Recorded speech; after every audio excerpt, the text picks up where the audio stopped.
Monday Ramble. Hello and welcome to the latest Monday Ramble. I'm joined by Callum, Jamieson this week to discuss the talking points of the weekend, the highlight of which was Altior, unsurprisingly. Very impressive winner of the Game Spirit, or the Betfair Exchange Chase, I should say. How impressed were you? Keeping Barry all happy there. Yes. Very impressed, probably a stretch, but impressed. I think the way I'd sum it up is that was Altior back to his, not quite his best, you'd say, but what he's been running at the last couple of years, and that puts him right in the mix for a champion chase. He wasn't as fluent as he can be the whole way round, but when push came to shove and Nico gave him a couple of taps, he sprung clear, and he's never been the type of horse to go 10, 15 lengths clear and wow everyone's pants off, but he did what was needed and he won cosy enough, didn't he? And he's right back at his last couple of seasons, probably those similar numbers. Lovely, yeah, absolutely. I completely agree. I mean, only his second run this season, I should say. So he's likely to improve further, you'd hope. Henderson will presumably have him spot on for the Betway Champion Chase, which I have to say is shaping up to be an absolutely incredible race with Defi de Soy, Chacun Persoir, and a couple of others in there as well. Smattering of others. Plutar is probably more likely to go to the Ryanair. I think so now, yeah. But even if he does, it's still a brilliant race, isn't it? Yeah, I mean, it's like they said, it's not quite a Sprinter Sacre-esque comeback, is it? That some people have been stretching to for Altior. But we've got those three big guns, and quality-wise, I mean, that is probably arguably the race of the festival at the moment. Anyway, the Gold Cup's probably not as strong as it can be, but this champion chase looks red hot, doesn't it? You've got the newcomer Defi de Soy and the Irish sort of unknown, unexposed of Willie Mullins. And then obviously the reigning champ, Altior, who looks to be back in shape at the very least. Yeah, it's got all the things you need for a really fantastic race. One other winner of the weekend, long odds on, another one, was very Native River in the Denman Chase, Betfair Denman Chase. John Joy O'Neill Jr. earning his Spurs, getting the call up there and did everything right. Squeaky Joe. Yeah. I thought, he's done everything right this season, hasn't he? He was very good at Aintree, he was good at Newbury. Now he's just got to go and do it at Cheltenham. I mean, he obviously would prefer softer conditions and to really bring out his best chance. But I think a slightly lighter campaign has maybe done a bit of good this season. What do you think? Yeah, I won't ramble on too much about Native River. I'm not sure we learnt much. If he didn't beat those, then there would have been question marks. He jumped well, he stays well. We knew that already, though.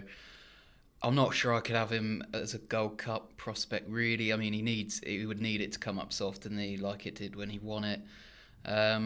He'll be there in the mix. He'll be fourth, fifth. But I really want to see him run in the National. I know Colin was saying afterwards that's his target for the horse, but he's such a good jumper, isn't he? He's got to convince the owners first. And I mean, unless it comes up a road there, which it can do at that time of year, I think he'd be a right player. It'd be fascinating to see at the weights between him and Tiger. Tiger will probably be giving him a few pounds, which would be good to see him. I mean, Tiger Roll's never really come up against a sort of real classy chaser that Native River does fall into. He's a Gold Cup winner.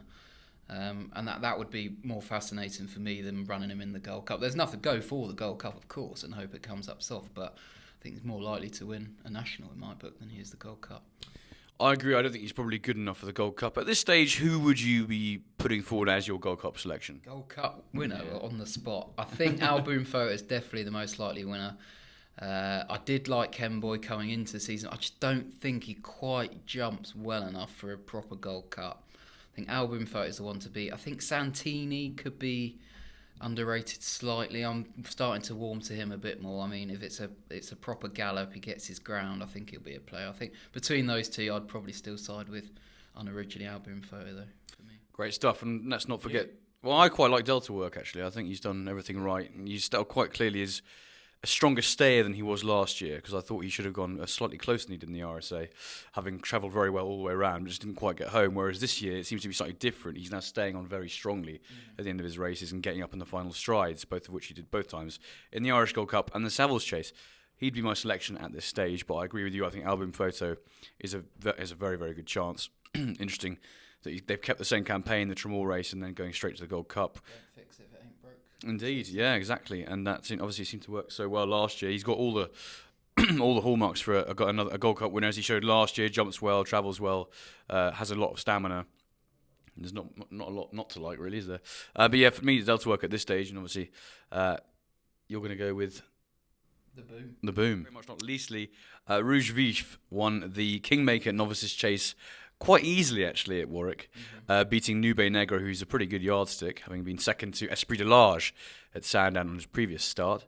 What did you make of this horse? He's improved from start to start this season, hasn't he? He has. I think he's going under the radar for the Arkle. I think he's one of the leading British hopes, that's for sure. I think No Book is going to be very, very hard to beat in this race, and the Irish look to have the dominant hand on it, as per usual. But I was very impressed by this win on Saturday, actually. I mean, there's 33 to 1 available flying around for the Arkle, and I think that's way too big after that.